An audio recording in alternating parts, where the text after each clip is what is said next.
He's quote ending by Tom Barrett. Well, glad everyone's finally now up to speed.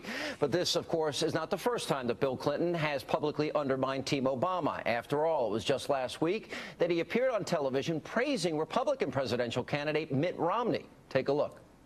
There's no question that in terms of getting up and going to the office and, you know, basically performing the essential functions of the office, a man who's been governor and had a sterling business career crosses the qualification threshold. Sterling joining me now with an inside look at the divide in the Democratic Party and to talk about the national implications of this Wisconsin race tomorrow is the author of Screwed, former Clinton advisor Dick Morris. You know, I don't think Bill Clinton ever got over, quote, them playing the race card on him. Does it, you know, he knows if he says that Romney's qualified, has a sterling record, talks positively about Boehner, he knows that this is going to be picked up. So what do you think's going on with Clinton here? Well, first of all, I want to say that while the title of my book relates to the U.S. getting hosed by foreign countries, in this case it really applies to the Democratic candidate in Wisconsin in what Obama is doing to him. Yeah, well, to tweet right before the election. Yeah, tweet hours before the polls open. Yeah, that's right. Yeah, some endorsement. Yeah, profile and courage, look, Dick. Bill Clinton does not want Barack Obama to win. I've spoken to several good friends who are staunch conservatives who have had a lot of exchanges with Bill Clinton in private. And at one point, one of them quotes him as saying, "You have 6 months to save the country." And he never liked Obama. They never got along. He's an in-law in a sense because she's in the administration. And he has to do what he has to do, which is what he's going to do, what he did today, I think, in running around helping him raise money, and is going to do tonight. But when it comes to a little jab here or a little jab there, you can count on Clinton to do it.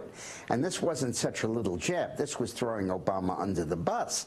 Obama's whole campaign is based on the idea that Romney is not a venture capitalist, but a vulture capitalist. And here he comes out and says he had a sterling business career and crosses the threshold for qualification to be president, the exact opposite of what his candidate is saying. You know, look at when Maureen Dowd of the New York Times writes the following, that on Friday night, the nation's capital was under a tornado watch, and that was the best thing that happened to the White House all week. Now, she mentioned Clinton and Clinton's positive comments about Romney. Then she talked about, for example, George W. Bush and the media almost wanting him back, which is amazing, which I think speaks volume about where Obama is, the bad job numbers that came out on Friday. I can't even recall a week that we can go back and say, the president had a great week.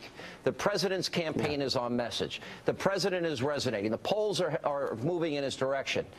I can't remember that week. Can you? Well, of course not. And it's really important. We're criticizing him from the right. But what is really important is that there is also a storm of criticism of him from the left. And whereas every vote we switch to Romney is 2 votes, every vote they get to stay home is 1 vote. And increasingly, the Democrats are saying he can't get anything done.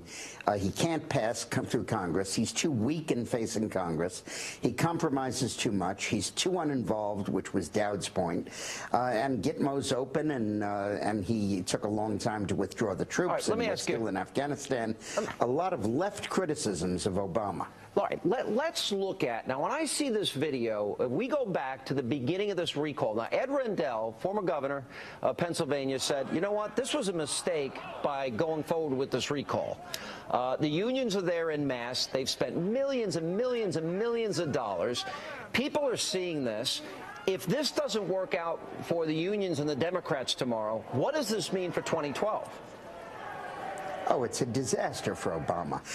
Go back to when those demonstrations started. That kindled the Occupy movement. Those were really the first demonstrations, and the Occupy was really a spin-off of that. This was supposed to be the coming of the left of the Democratic Party, the answer to the Tea Party.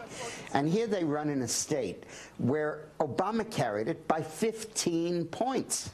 15 points. And Walker won it by like 1 point.